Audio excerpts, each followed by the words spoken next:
آج کی کہانی ایک ایسے بیٹے کی ہے جس کے والد دن بھر دو میں رکشہ چلاتے تھے، لیکن اسی رکشے والے کا بیٹا ایک دن جج بن کر پورے شہر کا فخر بن گیا۔ یہ کہانی ہے حوصلے کی، قربانی کی اور اس یقین کی اگر انسان سچی محنت کرے۔ ایک گاؤں میں ایک چھوٹا سا گھر تھا۔ گھر کی دیواریں پرانی تھی، چھت سے بارش میں پانی ٹپکتا تھا، لیکن اس گھر میں امید زندہ تھی۔ اس گھر میں رہتے تھے رشید اور ان کا بیٹا ایان۔ رشید صبح اذان سے پہلے اٹھ جاتے، وضو کرتے، 2 رکعت نفل پڑھتے اور پھر اپنے پرانے رکشے کو دھکا لگا کر سٹارٹ کرتے۔ ان کے ہاتھوں میں محنت کے نشان تھے، مگر آنکھوں میں ایک خواب تھا۔ وہ اکثر کہتے، میرا بیٹا پڑھ لکھ کر بڑا آدمی بنے گا، اسے میری طرح سڑکوں پر پسینہ نہیں بہانا پڑے گا۔ ایان یہ بات سن کر مسکرا دیتا، مگر دل میں عہد کر لیتا کہ وہ اپنے والد کا خواب ضرور پورا کرے گا۔ ایان سرکاری اسکول میں پڑھتا تھا۔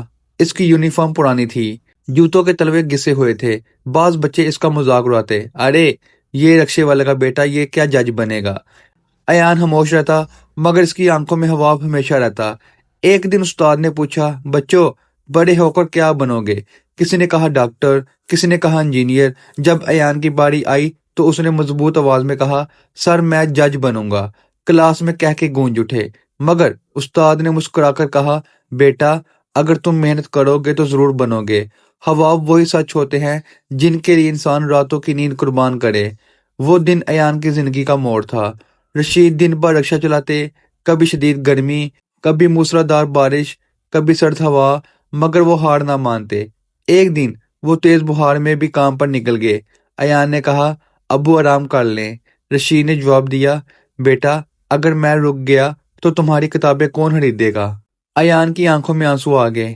اس نے سوچا کہ وہ پڑھائی چھوڑ کر کام شروع کر دے، مگر جب اس نے یہ بات والد کو بتائی تو رشید کی آنکھیں نم ہو گئی۔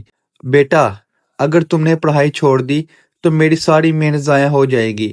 میں چاہتا ہوں کہ تم وہاں پہنچو جہاں میں کبھی نہیں پہنچ سکا۔ ایان نے اسی لمحے فیصلہ کیا کہ وہ کسی بھی حال میں اپنے خواب سے پیچھے نہیں ہٹے گا۔ کالج کی فیس ادا کرنا آسان نہیں تھی۔ رشید نے اپنا پرانا موبائل بیچ دیا، کئی دن خود سادہ روٹی اور دال پر گزارا کیا۔ ایان دن میں کالج جاتا، شام کو ٹیوشن پڑھاتا اور رات کو دیر تک پڑھتا۔ اکثر بجلی چلی جاتی تو وہ موم بتی کی روشنی میں کتابیں کھول لیتا۔ محلے والے طنز کرتے، غریب کا بیٹا کبھی افسر نہیں بنتا، مگر ایان جانتا تھا کہ دنیا کے تانے کامیابی کی راہ میں آزمائش ہوتے ہیں۔ ایان نے LLB میں داخلہ لے لیا۔ قانون کی کتابیں مہنگی تھی، مگر اس نے پرانی کتابیں خرید لیں۔ وہ عدالتوں میں جا کر کیس سنتا، سینئر وکلا سے سوال پوچھتا۔ وہ جان چکا تھا کہ جج بننے کے لیے صرف ڈگری کافی نہیں، کردار بھی مضبوط ہونا چاہیے۔ ہر رات وہ دعا کرتا، یا اللہ مجھے وہ مقام دے جہاں میں انصاف کر سکوں۔ جوڈیشنل امتحان کا دن آ گیا۔ ایان کے ہاتھ کانپ رہے تھے، مگر دل مضبوط تھا۔ امتحان ہال میں بیٹھتے ہی اسے اپنے ابو کے چھالے یاد آ گئے، وہی اس کی طاقت بن گئے۔ اس نے پوری توجہ سے پرچہ حل کیا۔ نتیجے کا دن آیا۔ نوٹس بورڈ کے سامنے بھیڑ تھی۔ ایان نے کانپتے ہاتھوں سے اپنی لسٹ دیکھی اور اس کی سانس رک گئی۔ اس کا نام موجود تھا، ایان رشید، منتخب بطور سول جج۔ اس کی آنکھوں سے آنسو بہنے لگے، وہ سجدے میں گر گیا۔ ایان گھر پہنچا، رشید رکشہ صاف کر رہا تھا۔ ابو مبارک ہو، رشید نے حیرت سے دیکھا۔ جب انہوں نے نتیجہ پڑھا تو ان کی آنکھوں سے آنسو جاری ہو گئے۔ بیٹا آج تم نے میرا سر فخر سے بلند کر دیا۔ اس دن رشید نے کہا، اب میرا بیٹا جج ہے، مجھے رکشہ چلانے کی ضرورت نہیں رہی۔ جج بننے کے بعد ایان کا پہلا کیس ایک غریب مزدور کا تھا جسے جھوٹے الزام میں پھنسایا گیا تھا۔ ایان نے تمام ثبوت دیکھے اور سچ کا ساتھ دیا۔ عدالت میں سب برابر ہیں، انصاف امیر و غریب میں فرق نہیں کرتا۔ عدالت میں خاموشی چھا گئی، پھر تالیاں بجنے لگی۔ دوستو غربت کوئی جرم نہیں، جرم ہے ہار مان لینا۔